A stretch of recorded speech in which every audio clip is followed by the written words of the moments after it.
उत्तर भारत के एक छोटे से गांव का नाम था सोनापुर। चारों ओर हरे भरे खेत, आम के बाग, एक बड़ा तालाब और गांव के बीचों बीच एक पुराना बरगद का पेड़ था। गांव के लोग मेहनती थे। सुबह सूरज निकलने से पहले किसान खेतों में पहुंच जाते और शाम को घर लौटते समय पूरे गांव में बच्चों की हंसी गूंजती थी। इसी गांव में रामू, गोपाल, सीता, मोहन, सरपंच हरिराम और बूढ़े दादा श्यामलाल रहते थे। गांव के सभी लोग एक दूसरे का सम्मान करते थे। कोई भी मुसीबत आती तो पूरा गांव मिलकर उसका सामना करता। एक साल गर्मी कुछ ज्यादा ही पड़ने लगी। कुएं का पानी धीरे धीरे कम होने लगा। तालाब का जलस्तर भी हर दिन घटता जा रहा था। किसान आसमान की ओर देखते और बारिश का इंतजार करते, लेकिन बादल आते और बिना बरसे लौट जाते। रामू ने चिंतित होकर कहा, अगर इस बार बारिश नहीं हुई तो हमारी सारी फसल सूख जाएगी। गोपाल बोला, भगवान पर भरोसा रखो, शायद अगले हफ्ते बारिश हो जाए। लेकिन एक हफ्ता बीत गया, फिर दूसरा, फिर तीसरा। बारिश का नामो निशान नहीं था। खेतों में लगी धान और मक्का की फसल सूखने लगी। मिट्टी में दरारें पड़ गईं। पशुओं के लिए चारा कम पड़ने लगा। तालाब लगभग सूख चुका था। गांव के लोग पंचायत में इकट्ठा हुए। सरपंच हरिराम ने कहा, अगर हम अभी से कोई उपाय नहीं करेंगे तो आने वाले महीनों में पीने का पानी भी नहीं बचेगा। बूढ़े श्यामलाल ने सलाह दी, हमें हर बूंद पानी बचानी होगी, पुराने कुओं की सफाई करनी होगी और गांव के पास वाले सूखे तालाब को फिर से गहरा करना होगा। कुछ लोगों ने उनकी बात का समर्थन किया, लेकिन कुछ ने कहा, इतनी मेहनत से क्या होगा, बारिश ही नहीं हो रही। रामू ने आगे बढ़कर कहा, अगर हम अभी हार मान गए तो हमारा गांव कभी नहीं बच पाएगा। अगली सुबह गांव के कई लोग फावड़े और टोकरी लेकर तालाब की सफाई में जुट गए। महिलाएं पीने का पानी संभालकर इस्तेमाल करने लगी। बच्चों ने भी घर घर जाकर लोगों से पानी बचाने की अपील की। कई दिनों की मेहनत के बाद तालाब पहले से कहीं अधिक गहरा हो गया।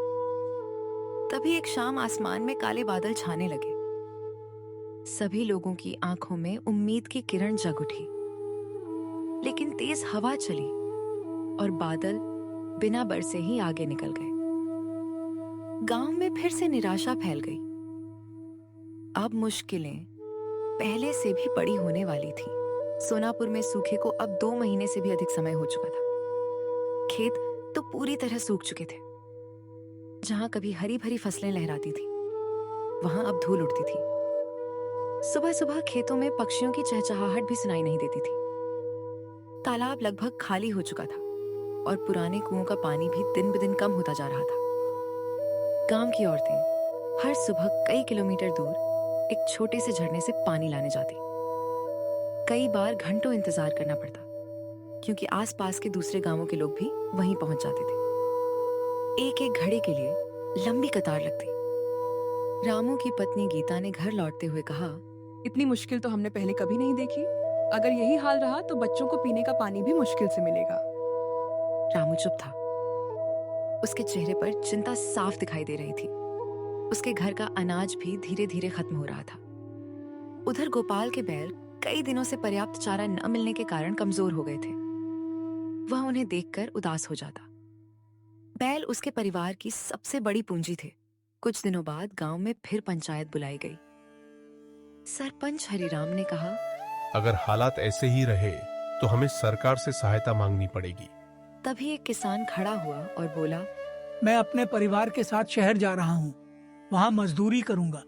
यहाँ रहकर भूखे मरने से अच्छा है कि कहीं काम मिल जाए। उसकी बात सुनकर कई लोग सोच में पड़ गए। अगले कुछ दिनों में 3 परिवार गांव छोड़कर शहर की ओर निकल पड़े। जब बैलगाड़ियां गांव से बाहर जा रही थीं, तो पूरे गांव की आंखें नम थीं। रामू ने गोपाल से कहा, अगर सब लोग चले गए तो हमारा गांव खाली हो जाएगा। गोपाल ने उत्तर दिया, हमें आखिरी दम तक कोशिश करनी चाहिए। उसी शाम बूढ़े श्यामलाल ने गांव के युवाओं को बुलाया। उन्होंने कहा, मुसीबत से भागने वाले कभी जीतते नहीं। हमारे पुरखे भी कई बार सूखे का सामना कर चुके हैं। उन्होंने मेहनत और एकता से हर संकट को हराया था। उन्होंने सुझाव दिया कि गांव के पास की पहाड़ी से बरसात का पानी रोकने के लिए छोटे छोटे मिट्टी के बांध बनाए जाए। अगर बारिश देर से भी आए तो पानी बहकर निकलने के बजाय गांव के पास ही रुक जाएगा। युवाओं को यह विचार पसंद आया। अगले ही दिन रामू, गोपाल, मोहन और कई अन्य युवक फावड़े और कुदाल लेकर काम में जुट गए। महिलाएं उनके लिए खाना और पानी लेकर पहुंचती। बच्चे छोटे छोटे पत्थर इकट्ठा करते। काम कठिन था। तेज धूप में सबके चेहरे लाल हो जाते, लेकिन किसी ने हार नहीं मानी। इसी बीच एक और मुसीबत आ गई। गांव के आखिरी बड़े कुएं का पानी भी बहुत नीचे चला गया। अब हर परिवार को तय मात्रा में ही पानी दिया जाने लगा। लोग हर बूंद को संभाल कर इस्तेमाल करने लगे। रात को रामू अपने आंगन में बैठा आसमान की ओर देख रहा था। दूर क्षितिज पर हल्के बादल दिखाई दिए। उसके मन में फिर उम्मीद जगी, लेकिन उसे डर भी था कि कहीं ये बादल भी बिना बरसे न चले जाए। उधर गांव छोड़कर गए परिवारों से खबर आई कि शहर में भी काम आसानी से नहीं मिल रहा। वे छोटी सी झोपड़ी में रह रहे थे और दिन रात मेहनत करने के बाद भी मुश्किल से 2 वक्त का खाना जुटा पा रहे थे। ये खबर सुनकर गांव वालों को एहसास हुआ कि मुश्किलें केवल गांव में नहीं बल्कि बाहर भी उनका इंतजार कर रही हैं। अब सभी ने निश्चय किया कि वे मिलकर अपने गांव को बचाने की हर संभव कोशिश करेंगे। लेकिन किसी को नहीं पता था कि अगले ही सप्ताह सोनापुर पर एक नई और पहले से भी बड़ी परीक्षा आने वाली थी। सोनापुर में पानी की खोज ने सभी के जीवन में नई उम्मीद जगा दी थी, लेकिन संकट अभी भी पूरी तरह से टला नहीं था। हर दिन मेहनत करने के बाद भी पशुओं के बीमार पड़ने और खेतों के सूखने का डर बना हुआ था। एक सुबह जब रामू अपने खेतों में पानी की कमी से निराश बैठा था, उसे अपने छोटे बेटे मुकेश की आवाज सुनाई दी। मुकेश पास के कुएं के पास खेल रहा था और अचानक उसने आवाज दी, पापा देखो पानी में मछली है। रामू दौड़ कर गया और देखा कि कुएं के पानी में सच में छोटी छोटी मछलियां तैर रही थीं। यह एक संकेत था कि पानी अब स्थिर हो रहा था और शायद उसमें जीवन लौट रहा था। गांव वालों ने इस घटना को शुभ संकेत माना।